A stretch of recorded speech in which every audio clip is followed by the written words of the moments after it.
Shalom Bapak Ibu dan saudara-saudara.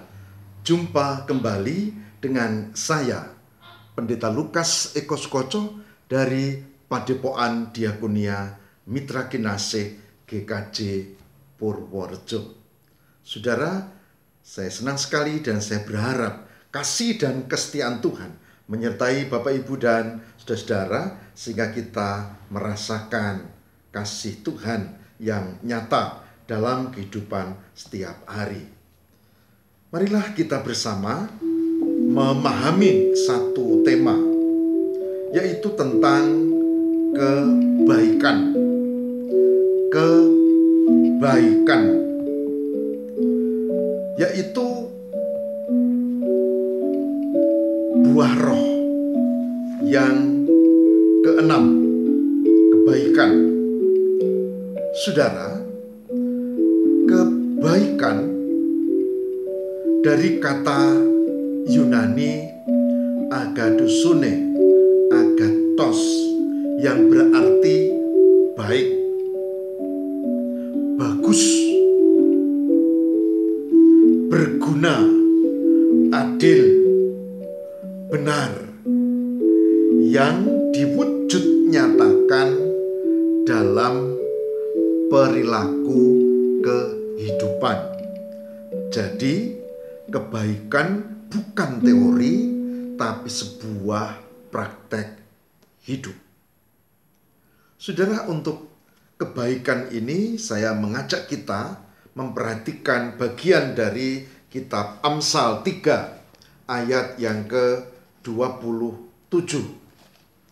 Amsal 3 ayat yang ke-27, yang demikian sabda Tuhan. Janganlah menahan kebaikan daripada orang-orang yang berhak menerimanya, padahal engkau mampu melakukannya. Saya ulang baca. Janganlah menahan kebaikan daripada orang-orang yang berhak menerimanya, padahal engkau mampu melakukannya. Amsal 3 ayat 27. Yang berbahagia barang siapa yang mendengarkan firman Tuhan dan yang memelihara dalam kehidupan setiap hari. Saudara, kebaikan adalah sifat Tuhan. Juga kebaikan ini yang dipraktekkan dalam diri Yeshua HaMasyiah, Yesus Kristus, Isa Al-Masih atau Gusti Yesus. Dia menolong sesama, tidak peduli dari bangsanya maupun dari bangsa lain. Tidak peduli dia orang beriman atau tidak. Bahkan dia penuh kasih, kebaikan itu nyata. Saudara boleh baca ya tentang kisah para nabi dan rasul. Dan hanya satu yang sungguh-sungguh baik, yang tidak pernah mengangkat pedang, tidak pernah mencelakakan apalagi membunuh orang lain. Sebaliknya, sepanjang hidupnya penuh dengan kebaikan dan cinta kasih. Tidak ada lain kecuali Gusti Yesus atau Yesus Kristus atau Isa Al-Masih. Saudara, firman Tuhan melalui Amsal 3 ayat 27 yang tadi kita baca memberikan catatan penting bahwa sebagai orang beriman kita seharusnya lah melakukan kebaikan. Bahkan Rasul Paulus, saudara, kepada jemaat Kristen di Efesus memberi garis bawah tebal tentang hal ini, bahwa kita adalah orang-orang beriman yang menampakkan itu kebaikan secara nyata. Saudara bisa baca di Efesus 5 ayat 8 dan 9. Dikatakan bahwa sebab itu hiduplah sebagai anak-anak terang. hiduplah sebagai anak terang, karena terang hanya berbuahkan kebaikan dan keadilan dan kebenaran. Itu Efesus 5 ayat 8 dan 9. Tuhan itu baik, dan juga Yesus memberikan keteladanan yang baik. Maka sebagai orang yang percaya, kita menunjukkan kebaikan dalam perilaku kehidupan. Kita wajib melakukan sabda ini, dan kita juga wajib untuk melakukannya dengan sungguh-sungguh.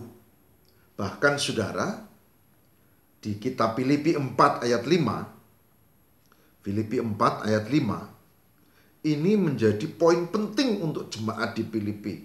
Karena apa? Karena Paulus memberikan catatan, hendaklah kebaikan hatimu diketahui semua orang.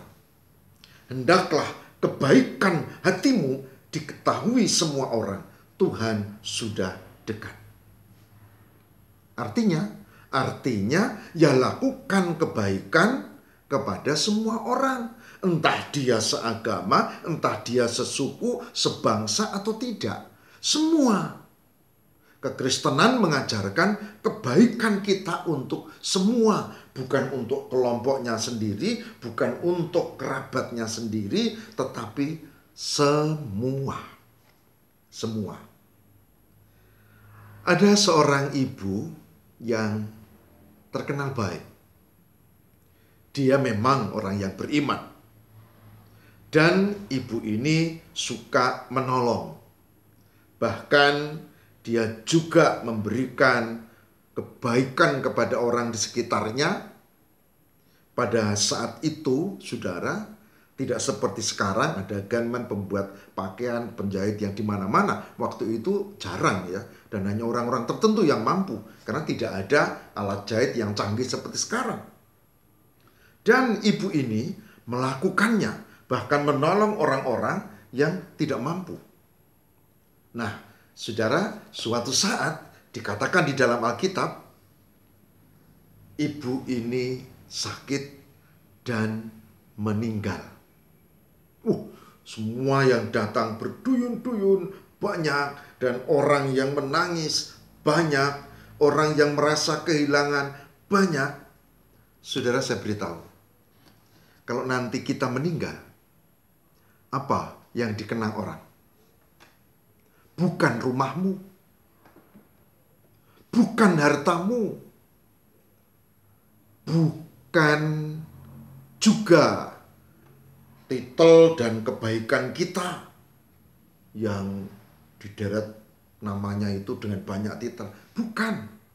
Tapi yang dikenang orang adalah amal kebaikan yang telah kita lakukan kepada orang lain. Ibu tadi yang meninggal juga begitu. Orang menangis dan mengatakan, aduh, kita kehilangan. Kenapa dia pergi begitu cepat? Dan mereka merasa kehilangan. Saudara, suatu saat Rasul Petrus ada di kota itu, namanya kota Yope. Dan orang-orang datang dan menceritakan tentang kebaikan si orang ini. Namanya Dorcas. Saudara, di Kisah Rasul 9 ayat 36b, saudara bisa baca. Perempuan itu banyak sekali berbuat baik dan memberi sedekah. Meskipun dia bukan orang kaya. Perempuan itu banyak sekali berbuat baik dan memberi sedekah. Sehingga orang-orang memberi julukan, bukan Dorcas, namanya Dorcas, tapi julukannya adalah Tabita. Ya, rusa betina yang pada zaman itu adalah simbol dari kecantikan, orang yang baik, yang cantik. Saudara, Petrus tertegun dan dia kemudian mengunjungi layat ya. Rasul Petrus lalu datang dan dia berdoa kepada Tuhan. Dia lihat orang yang menangis itu. Dia melihat begitu banyak yang kehilangan. Dan diam-diam dia berdoa. Dan Alkitab mencatat di Kisah Rasul 9, saudara, di mana Dorcas hidup kembali. Tuhan mendengar doa Petrus dan Dorcas hidup kembali. Tabita julukannya.